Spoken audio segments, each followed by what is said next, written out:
Yo, what's up dude? Ketemu lagi dengan kita di sini masih di segmen Sekelebat Info, di mana nanti di sini kalian bisa dapetin info terbaru dan terpanas tentunya guys. Oke, hari ini di tanggal 4 Oktober 2023 ya. Dan seperti biasa guys, tidak bosan-bosannya kita selalu ingatkan buat teman-teman semua untuk selalu mematuhi protokol kesehatan dimanapun kalian berada ya, apalagi kalau di keramaian, karena di luar sana banyak sekali virus-virus dan juga penyakit yang mengancam kesehatan kita guys. Oke, kita langsung saja melihat bagaimana update dari global crypto market cap seperti yang terlihat ya dari data coin market cap di sini menunjukkan adanya penurunan di 2,16% guys, lumayan ya.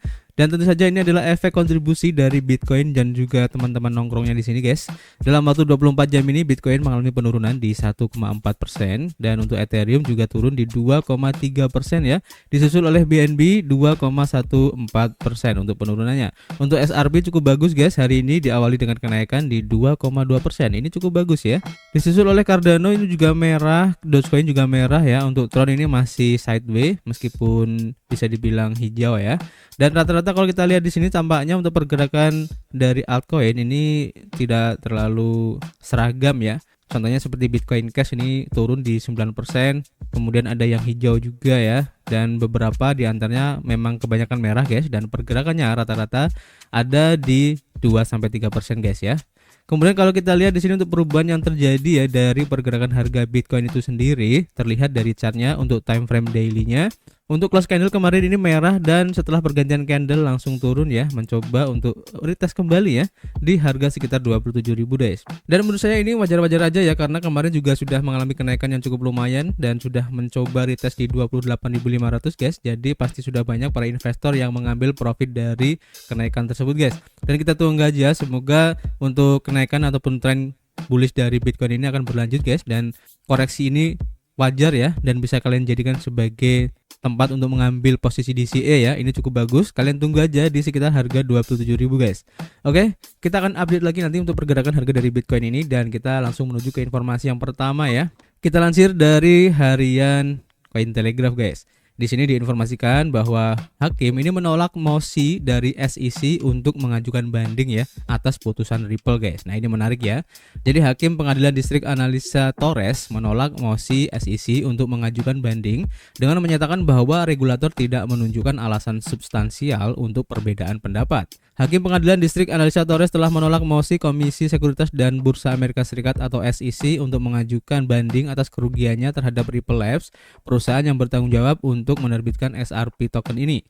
Dalam perintah pengadilan pada 3 Oktober, Hakim Torres menolak mosi SEC, mengklaim bahwa regulator gagal memenuhi bebannya untuk menunjukkan bahwa ada pertanyaan hukum yang mengendalikan atau ada alasan substansial untuk perbedaan pendapat tentang masalah tersebut guys. Khususnya ya, keputusan tersebut bukanlah kerugian langsung bagi regulator, karena Hakim Torres juga menjadwalkan persidangan pada 23 April 2024 nanti untuk membahas masalah yang tersisa dalam masalah ini guys. Harga SRP melonjak hampir 6% ya segera setelah berita tersebut menurut data dari TradingView ya. Dan tadi terlihat meskipun yang lain turun, untuk SRP ini naik guys, lumayan ya.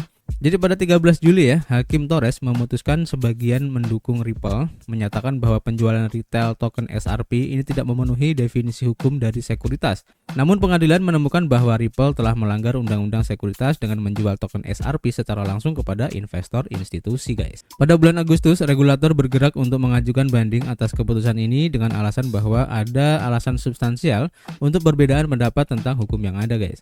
Ripple Labs dan SEC tetapi tidak memberikan tanggapan langsung terhadap permintaan komentar oleh Cointelegraph pada saat publikasi ini guys.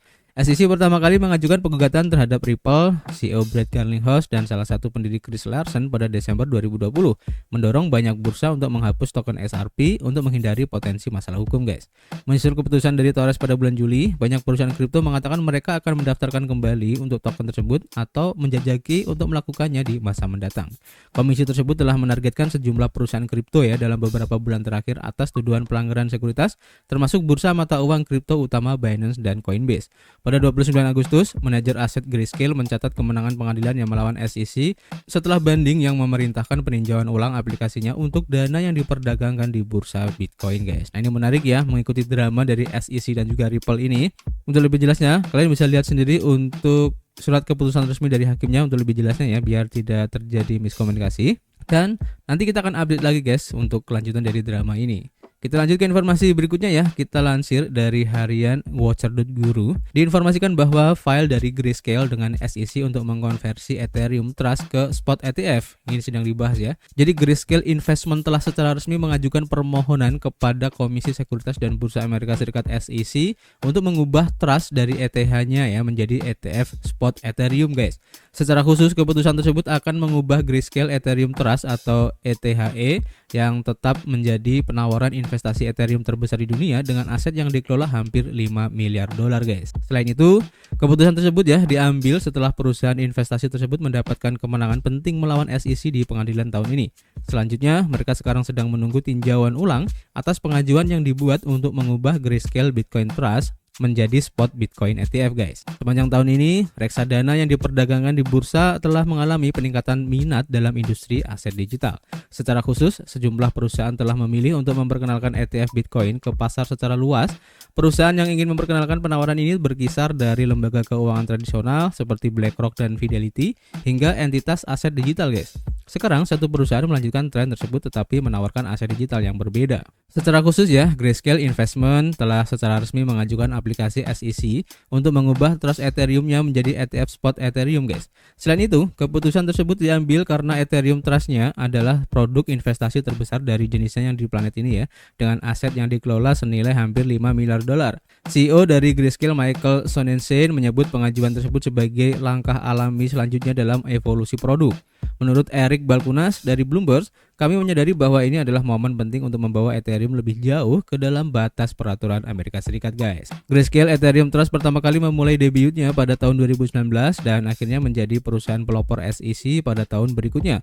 Selain itu, langkah ini dilakukan setelah perusahaan mendapatkan kemenangan besar ya di pengadilan atas SEC tahun ini.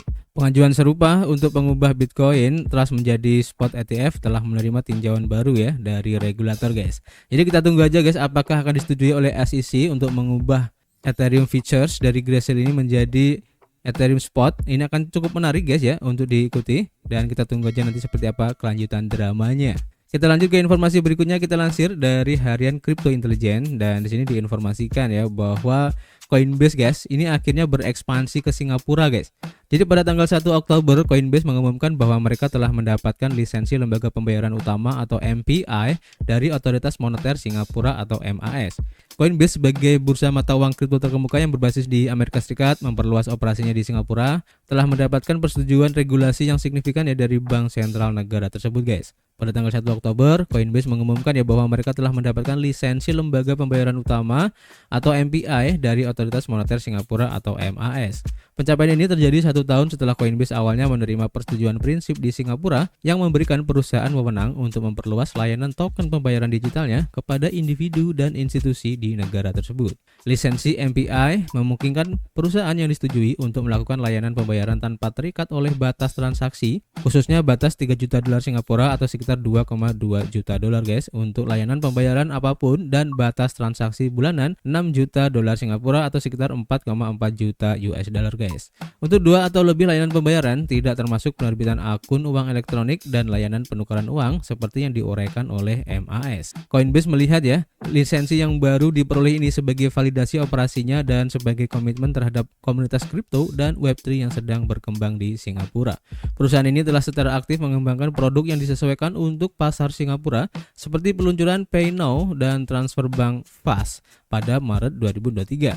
Selain itu, Coinbase telah mengintegrasikan layanan identitas digital di Singapura yaitu SingPass untuk menyederhanakan prosedur penerimaan. Selain itu, bursa ini telah berkolaborasi ya dengan perusahaan blockchain lokal terkemuka seperti Nansen.ai yaitu Blockdaemon dan juga Infura untuk memperluas penawaran produknya termasuk base blockchain dan dompet sebagai layanan. Pertukaran ini menyatakan komitmennya terhadap Singapura sebagai pasar yang sangat penting, mengutip survei baru-baru ini yang mengungkapkan bahwa lebih dari 30% orang Singapura adalah pemilik cryptocurrency saat ini atau di masa lalu. Coinbase juga menyoroti pentingnya Singapura dalam ekonomi kripto dan Web3 dengan lebih dari 700 perusahaan Web3 yang menyebut negara ini sebagai rumah. Perlu dicatat ya bahwa Coinbase belum memberikan tanggapan atas permintaan komentar dari Cointelegraph saat ini.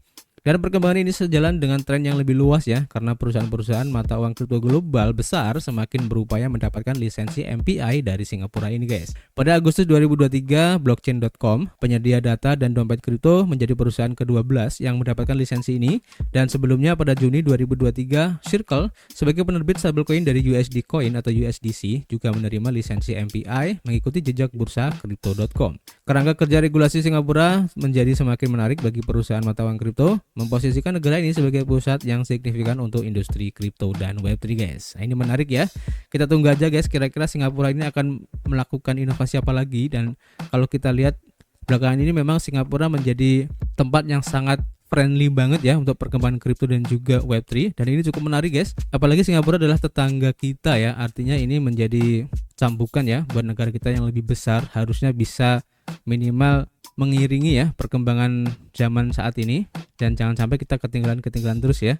Kita tunggu aja kira-kira seperti apa untuk perkembangan dari Coinbase ini yang berekspansi ke Singapura. Ini cukup menarik guys. Dan kita lanjut ke informasi berikutnya ya. Kita lansir dari harian Bitcoinis. Di sini diinformasikan bahwa Solana akhirnya bisa meninggalkan Ethereum guys dalam arus masuk institusional yang meningkat guys. Jadi ini menarik ya. Jadi Solana kembali menunjukkan tajinya karena mayoritas mata uang kripto menghijau dalam hal pergerakan harganya, di mana produk investasi kripto akhirnya mengalami arus masuk modal untuk pertama kalinya dalam 6 minggu terakhir guys. Dan seperti kalian lihat ya, memang beberapa hari ke belakang ya, ini Solana memang mengalami kenaikan yang cukup lumayan ya, dan itu berhubungan dengan institusional yang memasukkan dananya ya di Solana ini, dan ini cukup menarik ya.